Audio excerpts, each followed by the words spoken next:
تعالوا بقى نعمل مع بعض فراخ كده محمرة، سهلة وسريعة زي اللي بنشوفها كده في الأفلام، وطعمها حكاية. يلا بينا.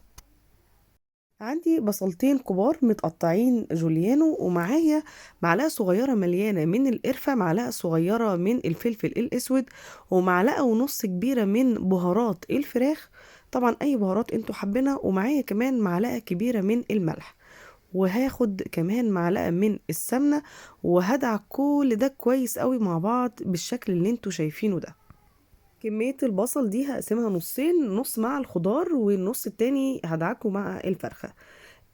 زي ما انتوا شايفين البطاطس يعني مقطعاها كبير شوية علشان تتحمل معايا وما تتهريش، والجزر زي ما انتوا شايفين برضو مقطعاه شرايح، فيه بتبقى بطاطساية صغيرة خالص فمش بفتحها. بحط كمان فصوص من الثوم متقطعة نصين كده زي ما انتوا شايفين. دعكت بقى جزء مع الفراخ، طبعا الفراخ مغسولة كويس ومتصفية ودعكتها بليمون، وحطيت الخضار زي ما هو واضح في الفيديو. الموضوع سهل جدا وسريع.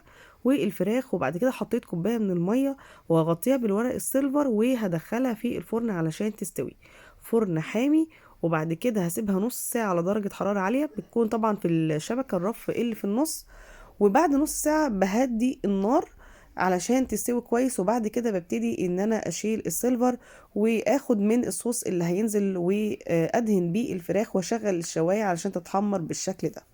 ونسيت اقول لكم ان انا سبت الفراخ في تتبيلة البصل لمدة ساعة قبل التسوية.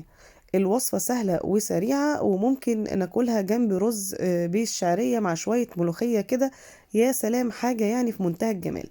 بتمنى ان كنتوا تجربوها، والسلام عليكم ورحمة الله وبركاته.